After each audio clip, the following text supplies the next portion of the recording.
Buenas tardes, hermanos. Este es el último, pues la última video sobre la doctrina de Dios. En el bloque sobre la doctrina de Dios hemos hablado de la personalidad de Dios, hablado de los atributos de Dios, y ahora vamos a hablar de Dios y la creación. Voy a compartirles un PowerPoint para que nos va a ayudar a ver con más facilidad lo que estamos planteando. Y entonces, en este aspecto, tenemos precisamente aquí a Dios y la creación. Tenemos que considerar algo muy importante, que una de las relaciones básicas de Dios, aparte de la relación espiritual que tenemos con Él, aparte de todo esto, es que Él es creador. Dios, el Padre, el Hijo y el Espíritu Santo, o sea, Dios en general, son el creador y preservadores de este mundo. Entonces, tenemos que tener en cuenta en esta plática que todo lo que decimos de Dios también es aplicable de distintas maneras a cualquiera de las personas de Dios. Y vamos a empezar aquí, hablando de Dios y la creación, que es nuestro tema. Vamos a tocar los siguientes puntos. Uno, Dios creó el mundo. Esto es la tesis cristiana por excelencia. Dios creó el mundo. Ahorita vamos a describir un poquito sobre eso. También vamos a hablar de Dios preserva el mundo. Vamos a hablar de que Dios trasciende el mundo y es inmanente en él. Vamos a definir eso bien.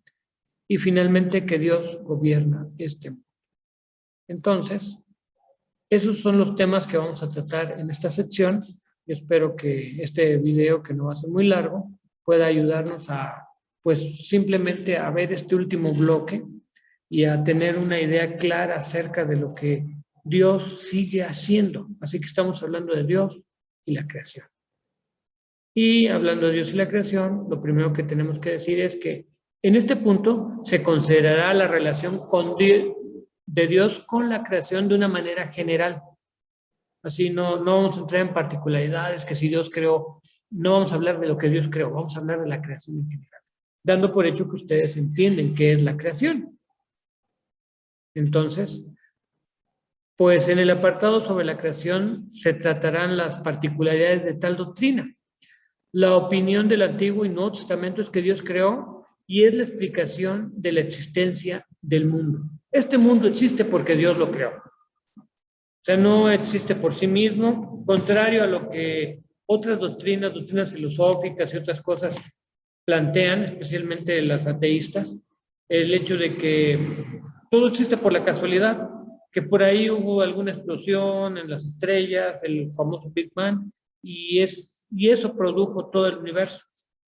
La Biblia no dice cuál fue el método como Dios creó, dice que Dios creó. Y entonces eso lo leemos en Génesis 1. Entonces lo primero que vamos a decir es, vamos a hablar de Dios y la creación. Y lo primero, esta tesis, Dios creó el mundo. Entonces, cuando hablamos de esto, tenemos que decir que vivimos en un universo donde todas sus partes están relacionadas, incluso nuestra conciencia religiosa nos habla de esta situación. Y entonces tenemos que decir, bueno, si Dios creó el mundo, las evidencias, es lo primero que vamos a hablar. Las evidencias de tal certeza. La Biblia explica el origen del mundo atribuyéndolo al acto creador de Dios. Cuando ustedes leen Génesis y otros pasajes que tratan sobre la creación, es claro que dice el texto que Dios creó por el poder de su palabra.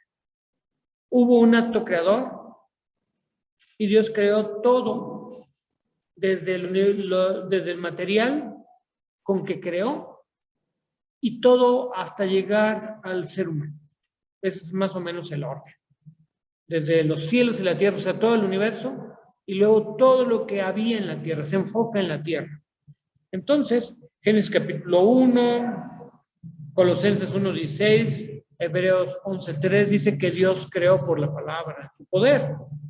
Entonces, todo lo que existe fue creado por Dios. El hecho de la palabra crear significa dar existencia a las cosas sin el uso de materiales preexistentes. Y es algo que se nota en Génesis. Indica que tal era el concepto del escritor, que el escritor tenía en particular cuando usa los términos, los verbos que se enfatizan ahí. Que Dios expresó su deseo de que las cosas existieran y existieron. Dice, y dijo Dios, sea. Y fue así. Eso es, digamos, más o menos lo que va diciendo en Génesis. Hasta que el proceso culmina con la creación del hombre. Una de las cosas importantes que quizás no dijimos en los atributos de Dios, y que aquí lo tenemos que decir, es que crear es un atributo de Dios. Sino, no solamente, Dios es el único que verdaderamente crea. Nosotros inventamos cosas basados en analogía de las cosas que existen. Y ustedes pueden pensar en una multitud de cosas que hemos creado en analogía a lo que Dios ya hizo. Y hacemos cosas así. Así que la creación y todos los procesos creativos son atribuidos a Dios. Cada forma de vida surge por el poder creador de Dios y obviamente su dirección. Obviamente, esto también nos recuerda por qué el ser humano es dependiente de Dios. ¿Por qué el ser humano necesita a Dios y depende de Dios? Y si no adora al Dios verdadero, adora cualquier otra cosa. ¿Por qué? Precisamente porque ese sentido de dependencia tiene que ver con el asunto de la creación. El ser humano entiende en su foro interno, muy interno, que depende de Dios. El sentido de dependencia de Dios se cumple en la experiencia cristiana por cuanto el hombre halla a Dios en Cristo y llega a conocerle como un poder creador. En Cristo el hombre experimenta el poder creador en el reino moral y espiritual, o sea, la creación y la nueva creación, como es el Nuevo Testamento. La creación no se terminó simplemente porque ya Dios no está haciendo pedazos, ya no está creando más animalitos u otras cosas aquí en la Tierra.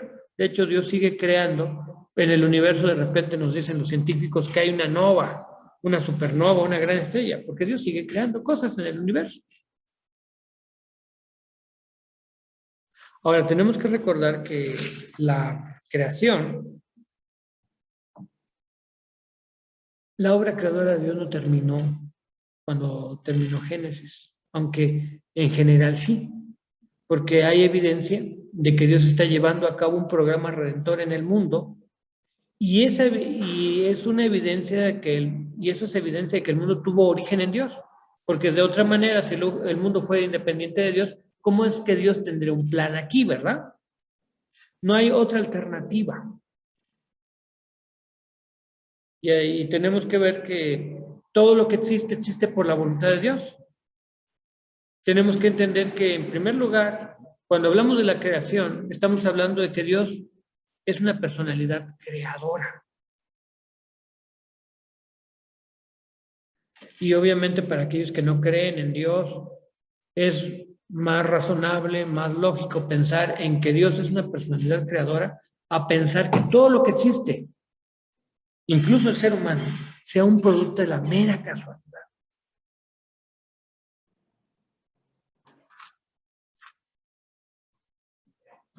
Y obviamente tenemos que entender que Dios actúa en esta realidad material. Que las fuerzas físicas no hacen lo que les pega la gana nada más y ya. Dios sigue actuando en esta realidad material. Y nuestra manera de creer, nuestra fe, depende precisamente de esta acción de Dios. También tenemos que decir algo más acerca de esto, es que Dios tiene un propósito. El propósito de Dios en la creación es un propósito. En primer lugar, tenemos que hablar de que Dios tiene propósitos redentores en este mundo. Desde que Dios creó y el hombre cayó, Se abrió el propósito redentor de Dios. Es cierto, Dios creó el universo por amor, pero cuando el hombre pecó, después de habérselo creado, entonces Dios tiene propósitos redentores. Dios creó el mundo con propósitos redentores y quiere mantenerlo como Él lo creó. Ahorita es muy distinto a lo que Él creó, pero esa es la meta que Dios quiere lograr, es restablecer lo que Él creó. Si no, ¿qué sentido tendrían ahí en el Apocalipsis los cielos nuevos y la tierra nueva, verdad? El mundo fue hecho para fines redentores, el hombre es la culminación de la creación. Ha de entenderse la creación únicamente desde el punto de vista de la vida humana, porque eso es exactamente lo que maneja la Biblia. La Biblia no maneja la creación o la creación desde otro aspecto, sino desde el aspecto de la vida humana. El mundo fue hecho para el hombre, pero la vida humana puede entenderse solo desde el punto de vista del propósito creador. Dios creó al hombre para que estuviera con él y tuviera comunión con él. Entonces, el propósito de Dios. Y ese propósito se logra a través de la redención. También tenemos que decir que Cristo fue el medio de la creación. De hecho, en Juan 1 al 3 y Colosenses 1:16, se nos dice que Cristo es la meta de la creación. Todas las cosas fueron hechas por Él y para Él. Cristo fue el medio de la creación y también es la meta de la creación. Todo fue hecho por Él y para Él. Y entonces se dan cuenta que en Cristo se unifica la creación y la redención.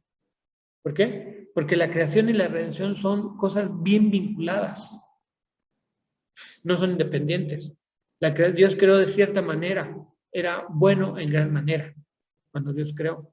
Y cuando el hombre hubo pecado, entonces empezó un proceso para restablecer lo que Dios había creado al principio. Y a eso le llamamos redención. O sea, la meta última es restablecer lo que Dios había hecho en el principio. Cristo es el agente de la creación y también es el agente de la redención. Entonces, tenemos este asunto del propósito del mundo. También tenemos que decir que Dios creó para su gloria.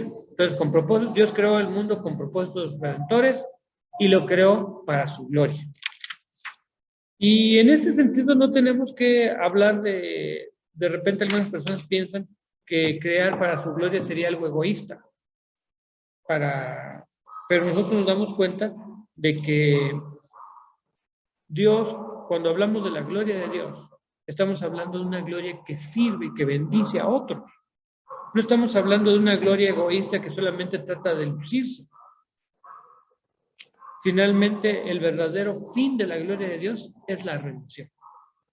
Cristo es glorificado cuando sube a la cruz y muere por nosotros. Entonces, la gloria de Dios, la revelación y la redención están vinculadas. Y entonces dijimos que primero Dios creó el mundo. Lo siguiente ahí está, es que Dios preserva su creación. Una cosa que es clara en las Escrituras, ustedes pueden checar Colosenses 1:17, Hebreos 1:3, entre otros textos de la Biblia, porque los salmos están llenos de esto, y la historia, la narración bíblica refleja eso, desde Génesis hasta Apocalipsis refleja una cosa, que Dios preserva su creación, que Dios es una personalidad, Dios es una persona que no solamente creó, sino que sigue sosteniendo la creación. Dicho de otra manera, la creación existe porque Dios está aquí. Exactamente, así como el mundo no puede existir por sí solo, no podía existir por sí solo en el principio, tampoco puede continuar existiendo por su propia voluntad. O sea, el mundo no podía existir por sí solo. Dios lo tuvo que crear. Y luego tampoco podía seguir existiendo, o sea, como una máquina que trabaja sola y que se quede sola por siempre. No, tampoco podía continuar existiendo por su propia voluntad. Esta es la opinión de los escritores bíblicos. O sea, Dios sostiene la creación. Dios preserva este mundo. Si el mundo permanece funcionando a pesar de todo el daño que nosotros le hacemos, de toda la inconsciencia, la basura y todo lo que generamos, y la manera en que dañamos y gastamos los recursos, sigue existiendo y sigue siendo habitable porque Dios lo preserva. Y si alguien no tiene pruebas, vean nada más el desastre que es todos los días. Cómo las personas, en vez de dar 2 pasos, prefieren subirse un mototaxi y gastar gasolina. O en vez de dar 2 pasos, prefieren agarrar su carro e ir a un lugar que está en realidad a 5 cuadras, 6 cuadras de su casa. ¿Por qué? Porque no tenemos ni la más mínima conciencia. Y si este mundo sigue existiendo y si nosotros podemos seguir habitándolo, es porque Dios lo preserva. Entonces, los escritores bíblicos pensaron y siempre dijeron que Dios conserva el universo como una de las funciones específicas, de sus funciones específicas en relación con la creación.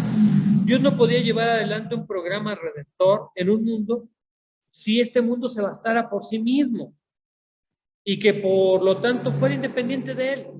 El programa redentor que Dios realiza en este mundo es porque el mundo necesita. Entonces, dijimos, Dios creó el mundo, Dios preserva el mundo, y lo tercero, Dios es trascendente e inmanente. Una de las cosas importantes a notar, y que ya habíamos notado en los atributos de Dios, y en su lectura de Conner, es que Dios es un Dios santo. Y como Dios santo, Dios no es parte de la creación. Cuando hablamos de la santidad de Dios, de su eternidad, todo esto, entendimos y dijimos que Dios no es parte de la creación. Dios existía antes de la creación, creó, Dios es independiente. Sin embargo, y eso es lo que queremos decir con trascendente. Dios es trascendente al mundo material y es trascendente moralmente y es trascendente temporalmente, espacialmente. Dios trasciende todos los límites porque Dios no es parte de este mundo. Nosotros estamos limitados a todos los aspectos temporales de este mundo, temporales y espaciales, porque somos parte de este mundo. Pero Dios es radicalmente distinto. Entonces, es lo que queremos decir con trascendencia. Entonces, la creación y la preservación dan a entender 2 cosas con referencia a la relación de Dios con el mundo. Uno, que es distinto del mundo, o sea, es trascendente. Y la otra es que Dios está presente en este mundo, que es inmanente. Es lo que queremos decir con inmanente. Dios presente, trascendente, que es diferente al mundo, diferente a su creación en todos los sentidos, e inmanente, que está presente. Entonces, Dios no puede ser identificado a la naturaleza o cosas como esas. De repente escuchamos cosas aberrantes de pensar que Dios y la naturaleza son lo mismo. No. Dios está aquí y domina las leyes de la naturaleza, las mantiene, pero de ninguna manera es parte de la naturaleza. Porque ese es el error del deísmo en general. Pensar que Dios es tan trascendente que creó y dejó ahí el mundo y el mundo estaba funcionando como una ruedita que da vuelta sola. O el panteísmo, que su idea de la inmanencia de Dios es que Dios es parte del mundo. El cristianismo no piensa así. El cristianismo piensa que Dios está aquí y que mantiene la creación, pero que no es parte de esta creación. El mundo depende de Dios. Dios no puede conservar y guiar el mundo a menos que Él sea inmanente. O sea, Dios conserva y guía el mundo porque Él está aquí. Y por otra parte, la creación y la preservación no significan nada a menos que Dios sea trascendente. Dicho de otra manera, que Dios sea diferente. Esto es más o menos como cuando usted tiene gallinas. Usted un día dice, voy a conseguí unos huevitos de esos de rancho y les voy a poner aquí una canastita y les voy a poner una lamparita y les voy a poner calor.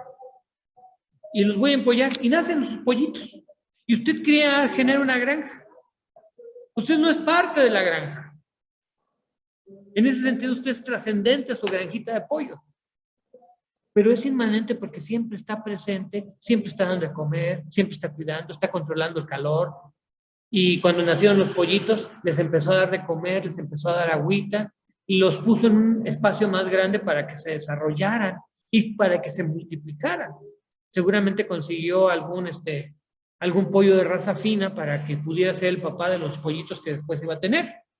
En ese sentido, usted es trascendente porque no es pollo, ni es parte de los pollos, pero es inmanente porque está presente atendiendo y cuidando y permitiendo que el sistema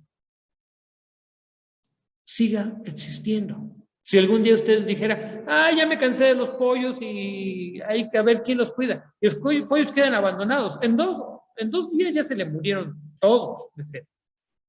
De sed y de hambre se le murieron todos en 2 días, no duran más. Pudieran durar de un día para otro con sed, pero con sed y con hambre no le van a durar más de 2 días. Entonces, eso es exactamente. Si usted, esta analogía, espero que nos pueda servir para entender lo que es trascendente e inmanente. Así que Dios está presente y preserva. El resultado práctico es que nosotros no tendremos otro Dios más que el que preserva este mundo. Si nosotros consideramos a Dios como parte de este mundo, entonces tendremos un mundo sin Dios. Lo cuarto de esta presentación, y que es un poquito más larga que lo que ya hemos planteado, pero espero que no tardarnos tanto, es que Dios gobierna. Esto quizás algunas personas digan, oiga, eso es evidente, si Dios lo preserva. No solamente estoy diciendo que Dios mantiene la vida y el sistema, estoy diciendo que Dios lo guía. O sea, estoy yendo un paso más allá. Porque una cosa es mantener las cosas, sí, yo te doy de comer, pero no, yo te marco el paso y te llevo a donde yo quiero. Eso es que Dios gobierna el mundo. Y vamos para allá. Dios gobierna el mundo. 2 métodos. Lo primero, cuando hablamos de 2 métodos, a ver si, aquí está. Lo primero es que Dios gobierna a través de una ley natural. Ustedes ven que Dios gobierna, usa 2 métodos. Primero, la ley natural. ¿Qué es eso? Que esto que nosotros le llamamos estaciones y que podemos esperar que mañana la Tierra gire y salga el sol, se meta el sol, salga la luna, se meta la luna. Bueno, los días que hay luna, ¿verdad? Que en ciertas épocas del año, por ejemplo, ahorita que estamos ya llegamos al otoño. Esperamos que haga más vientecito, que empiece a anochecer más temprano y amanecer más tarde, que haya vientecito y que vaya refrescando el clima. Llegan las últimas lluvias de la temporada. Dios nos bendiga con las últimas lluvias de la temporada. Que lleguemos a octubre con lluvias. Dios oiga nuestras oraciones, aunque algunos se quejen de eso. Pero todo eso lo esperamos cada año. Que el otoño llegue, luego que llegue el invierno, que sea más seco y frío. En algunos lugares hasta hela o neva. Y luego ya pasamos el invierno y llega la primavera, empieza a hacer calor, empiezan los días a ser un poquito más largos, y llegamos al otoño que los días son más largos. Y así. Y el próximo ciclo, y empieza el ciclo agrícola, empiezan las lluvias, y podemos esperar eso. Porque eso es la ley natural. Dios preserva, Dios trabaja, gobierna este mundo a través de esta ley natural. Sin embargo, Dios también trasciende la ley natural y eso le llamamos el milagro. O sea que Dios no solamente es trascendente en el sentido de que es diferente del mundo, sino que es trascendente a cualquier ley de este mundo, a cualquier ley natural de este mundo. Una cosa que tenemos que decir acerca de la ley natural es que la ley natural es una expresión de la voluntad de Dios. El mundo funciona así porque Dios quiere que funcione así. Y cuando Dios no quiere que funcione así, cambia las cosas. Y a veces Dios, el milagro no es una violación a la ley natural, porque la ley natural es una expresión de la voluntad de Dios y el milagro también. Entonces, hablamos de la ley natural y hablamos precisamente de estos dos temas.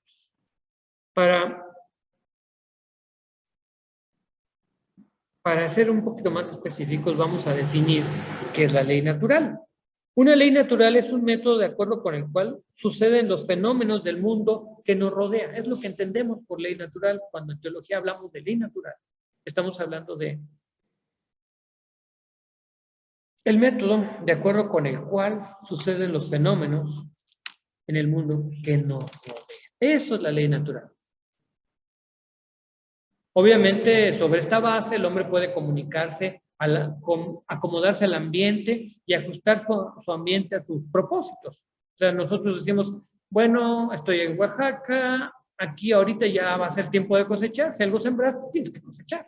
Ya estamos llegando a finales de septiembre, a mediados de octubre ya todo el mundo anda cosechando, para noviembre y algunos hasta noviembre cosechan dependiendo de qué sembraron. Entonces, el ser humano se acomoda. Lo mismo, la ropa que usamos, no nos vamos a poner una ropa bien primaveral ya en el otoño, ya con las tardes, o no vamos a salir a la calle sin un suétercito si sales en la tarde, ¿verdad? Eso es normal, nos acomodamos, la ley natural.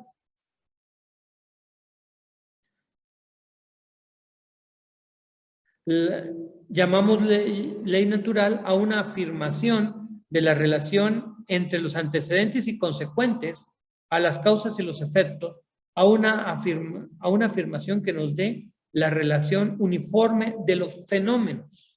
O sea, los fenómenos suceden vez tras vez.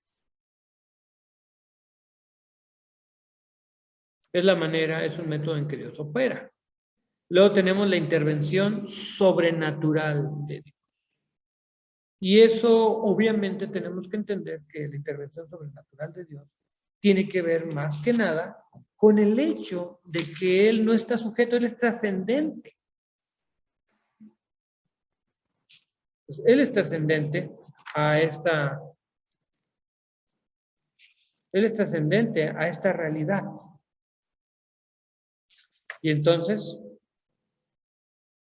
obviamente, no es arbitrario que Dios intervenga.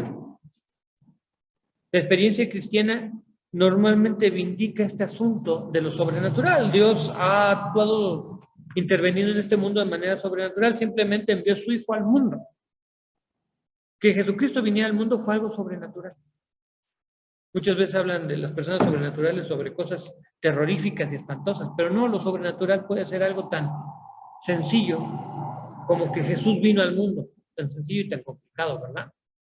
Que Jesús vivió en este mundo, murió en la cruz por nosotros, resucitó, eso sobrenatural, enteramente sobrenatural. Ascendió al cielo, muy sobrenatural, y envió el Espíritu Santo. Eso es sobrenatural. Eso no nos asusta porque no es del sobrenatural malo, ¿verdad?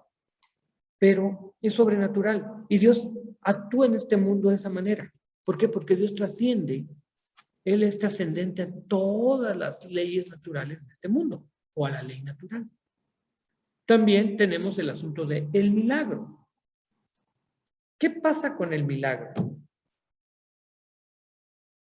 Entonces, estrictamente hablando, se entiende por milagroso un evento en el mundo físico o exterior que claramente trasciende la ley natural o que es una partida abierta y palpable del curso ordinario de la naturaleza. O sea, cualquier cosa que abiertamente trasciende la ley natural le llamamos milagro.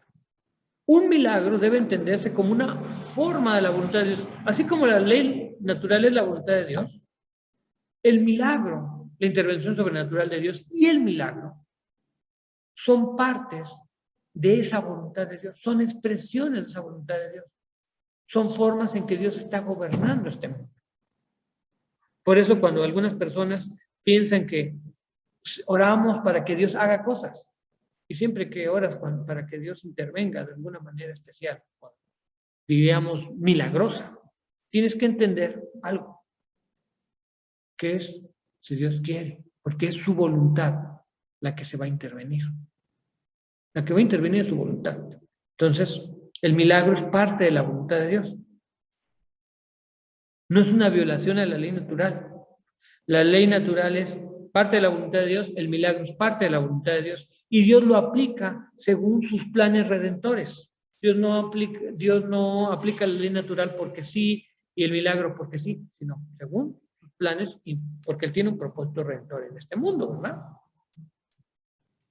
Y vamos adelante. Entonces Dios gobierna el mundo, dijimos, hablamos de la naturaleza y posibilidad de los milagros. Ahora vamos a hablar sobre la naturaleza y posibilidad de los milagros. ¿Por qué? Porque es importante tener claro que la naturaleza y posibilidad de los milagros, algunas personas no creen en los milagros y yo no creo en supercherías, ¿sí? Pero creo en los milagros, creo en la intervención de Dios. Y hemos visto de muchas maneras cómo Dios interviene. Dios sabe lo que hace. No hace lo que uno quiere, ese es el punto, porque Él es Dios, pero sabe lo que hace. Entonces, la naturaleza y posibilidad de los milagros. Y esto se basa en la personalidad de Dios. Siempre que se admite la existencia de un Dios personal, se está admitiendo la posibilidad de los milagros. Porque Dios no es una máquina que tenga una regla y entonces hace lo que tú ya sabes. No, Dios es una persona y actúa libremente. Si la realidad fundamental del universo es un Dios personal, de cuya voluntad depende lo demás, entonces no habrá manera de negar la posibilidad de los milagros.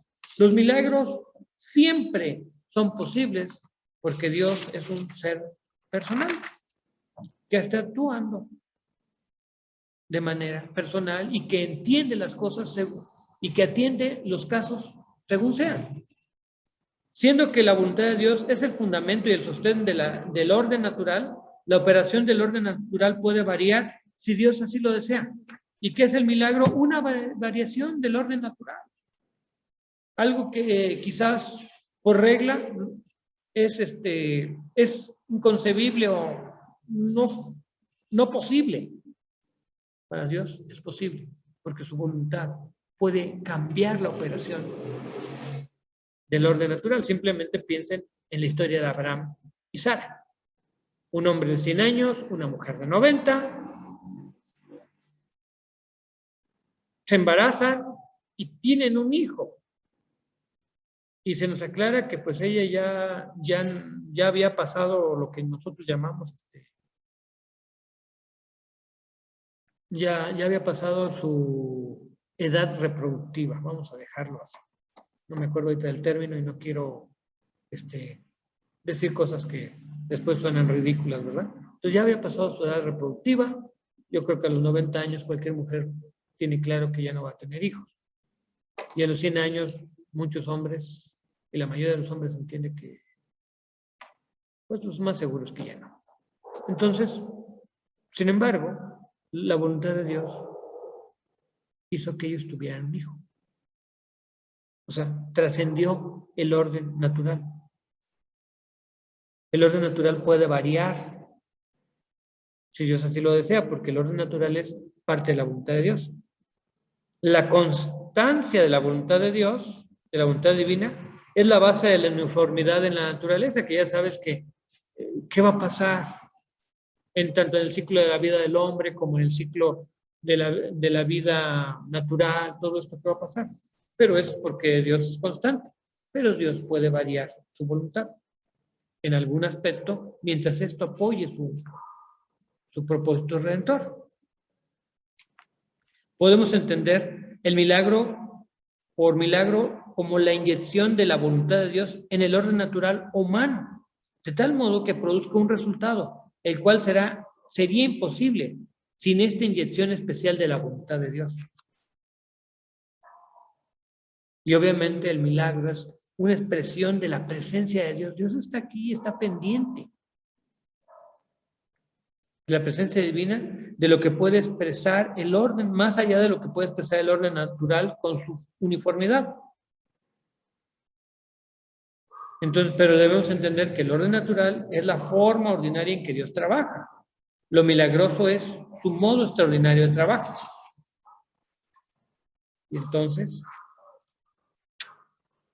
Dios está en ambas cosas. Algunas personas piensan que Dios no está en el orden natural, que solamente está en el milagro, pero no. Y entonces,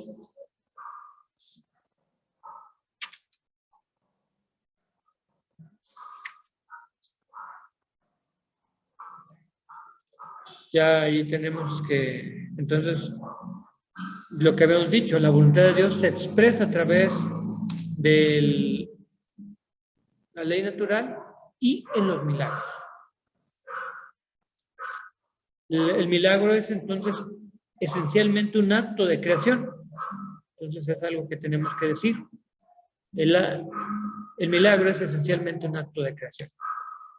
Porque en el orden natural pues sigue la tierra o el mundo o el ambiente, sigue su curso que se espera normal. Mientras que el milagro es un acto de creación. Algo que Dios hace nuevo.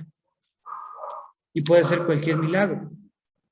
Es la entrada de lo divino en una nueva forma dentro de lo natural y lo humano.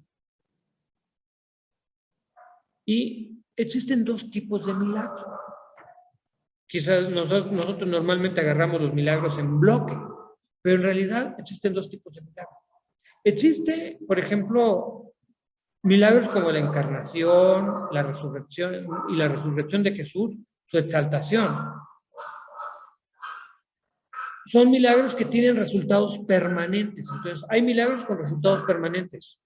Por ejemplo, la creación tiene un resultado permanente, muy permanente. Dios creó el universo. Por otro lado, que Jesucristo haya venido al mundo, tuvo un resultado permanente. Su vida, ministerio, fue un milagro que tuvo un resultado permanente. Su resurrección y su exaltación son milagros que tuvieron un resultado permanente. Existe otro tipo de milagros.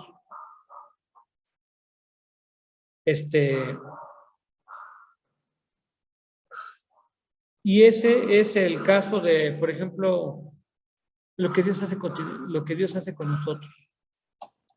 La multiplicación del pan ahí en los evangelios, el hecho de que Jesús resucitó una persona, o lo que a veces sucede con nosotros que estamos en la pobreza, verdaderamente estamos así que casi desahuciados, todo. Y eso es el milagro de sanarnos, de darnos el sustento de cada día. Y de verdad, el milagro, porque no tenías de dónde sacar eso. Y Dios te lo proveyó.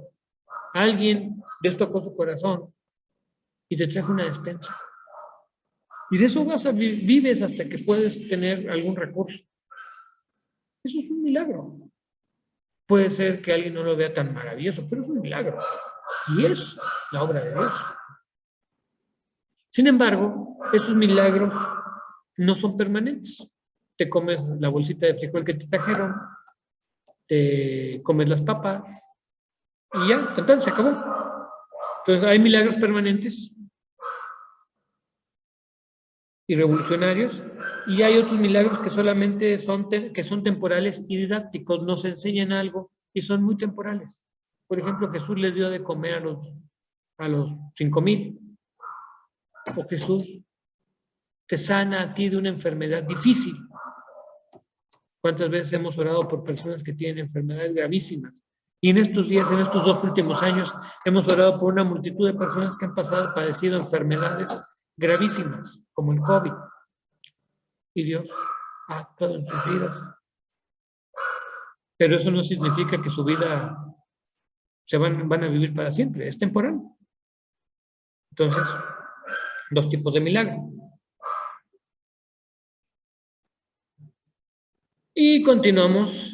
Vamos a hablar del lugar de los milagros en el cristianismo. En el Nuevo Testamento, si nosotros hablamos del Nuevo Testamento, en el Nuevo Testamento se afirma esto. Afirma que Jesús obró milagros. Y bueno, nosotros tenemos que decir que no solamente obró milagros, sigue obrando milagros. Y los milagros más importantes que Jesús obró, muchas veces dicen, Jesús obró milagros. Le dio la alimentación a los 5,000, caminó sobre el mar. Hay milagros fundamentales. como su poder regenerador sobre la humanidad. Para poner al hombre en comunión con Dios, fue necesario regenerarlo. Los milagros no siempre son físicos o materiales. La mayor parte de los milagros, y los más grandes milagros, son espirituales. Suceden cosas que transforman la vida de los seres humanos. Y uno de esos es la redención. El Nuevo Testamento hace que la resurrección sea fundamental para el cristianismo. La muerte y resurrección de Cristo son fundamentales para el cristianismo. Sin esa muerte y resurrección, el cristianismo no existiría.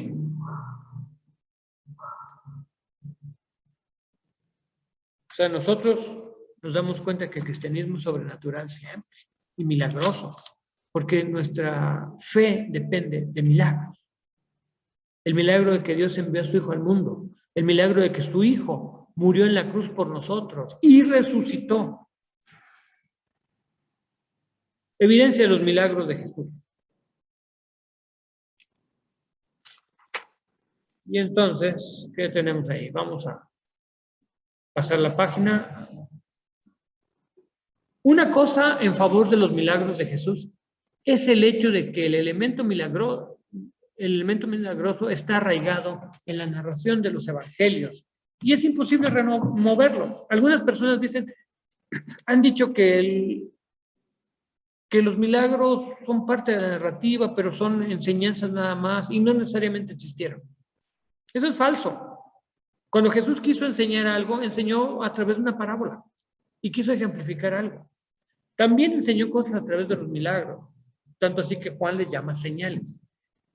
Pero lo que Jesús dice, el texto que Jesús hizo, sucedió.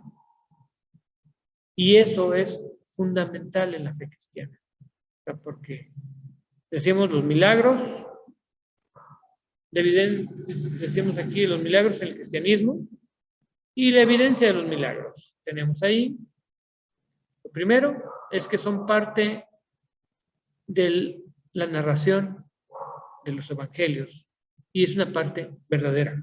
Lo segundo, nuestra creencia en los milagros dependerá en gran manera de que los contemplemos con relación al propósito redentor de Dios. Todo lo que Dios ha hecho, usted puede pensar en cualquier milagro, el diluvio, el llamamiento de Abraham y todo lo que implicó en la vida de Abraham, de Isaac y de Jacob, la salida de Egipto, el Éxodo, y todo lo que narra la historia bíblica y en el Nuevo Testamento. Todo eso tiene que ver con el propósito redentor de Dios. Y lo mismo pasa en nuestros días. Cuando Dios hace un milagro entre nosotros, tiene que ver con el propósito redentor de Dios. ¿Cuántas veces hemos pedido que Dios ayude a algunas personas para que entiendan que Dios es el único Dios verdadero y que no hay otro? Yo creo que muchas veces hemos pedido eso. Y si alguien no lo ha pedido, bueno, entonces está atrasado, porque los demás sí lo hemos pedido. Que Dios haga algo para que las personas vean que Dios es el único Dios y que crean en Jesucristo. Los milagros de Jesús tienen que ver con la posición cristiana de su persona. O sea, dicho de otra manera, nosotros creemos en los milagros porque creemos en que Jesucristo, ¿en quién es Jesucristo? ¿Quién es Jesucristo? Bueno, ustedes ya han leído en las lecciones sobre Jesús, su persona, todo lo que podemos decir. En primer lugar, que es el Hijo de Dios, que es la personificación de Dios en vida humana. O sea, Él nos mostró. Es el mediador supremo, tanto de la creación como de la redención. Jesús es una persona sobrenatural y es para Él cosa natural hacer obras sobrenaturales. Las obras sobrenaturales son la expresión natural de una persona sobrenatural, o sea, no podemos esperar menos de Jesús. Diciendo de otra forma, el cristianismo es una religión de redención. Jesús es el redentor. Él es la encarnación personal de Dios que encierra y transmite su gracia. La gracia es un milagro también. La redención es una obra sobrenatural. No es algo que haya salido aquí, que cualquiera lo hubiera podido hacer. No está limitada a la fase espiritual de la vida como con exclusión de la física. La fase física está incluida, de hecho, en la redención. Tanto así que hablamos de la resurrección de los muertos. Porque la fase física es parte y se expresa a través de la resurrección. De aquí que el Redentor necesita ser Señor del mundo físico tanto como Señor del mundo espiritual, que esa es la enseñanza del Nuevo Testamento. Y tenemos que recordar que los milagros de Jesús y que los milagros que hace el Señor son una expresión del propósito benévolo de Dios a favor del hombre y un factor esencial en su plan de redención. O sea, por eso no debemos andar pidiendo cosas así nada más como que es que yo quiero que me dé un coche. ¿Saben? Dios nos va a dar cosas según su voluntad. El milagro es parte de su voluntad. Pero no nos va a dar lo que nosotros queramos, sino lo que prometió. A lo que ha prometido. Finalmente, una experiencia de salvación por fe en Cristo nos da una predisposición a favor de los milagros de Dios en general y de Jesús en particular, pues el Señor del reino espiritual debe ser también Señor del reino exterior y natural. O sea, creer en Jesucristo es creer en un milagro. En todos los sentidos, la vida de Jesús es un milagro, es milagrosa. Pero también ser salvo por fe es un milagro, porque no es algo que nosotros podamos producir o que nuestra fe pueda producir. Eso me recuerda mucho el discurso de Pedro en capítulo 3 de Hechos. ¿Ustedes creen que por nuestra fe o nuestra piedad hicimos que este hombre caminara? No, fue Jesucristo. ¿Se acuerdan de ese discurso? Bueno, ese discurso siempre nos va a llamar la atención, nos va a decir, recuerda esto. Los milagros tienen un propósito de rector. ¿Qué fue lo que se logró en esa historia? Que se convirtieran muchas personas, que hubiera la oportunidad de testificar de que Jesús se convirtieran muchas personas.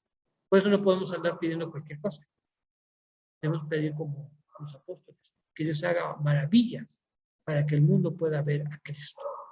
Y Él es Señor del mundo espiritual, del reino espiritual y del reino material, porque Dios gobierna el mundo. Pues les agradecemos mucho el tiempo que se tomaron y estamos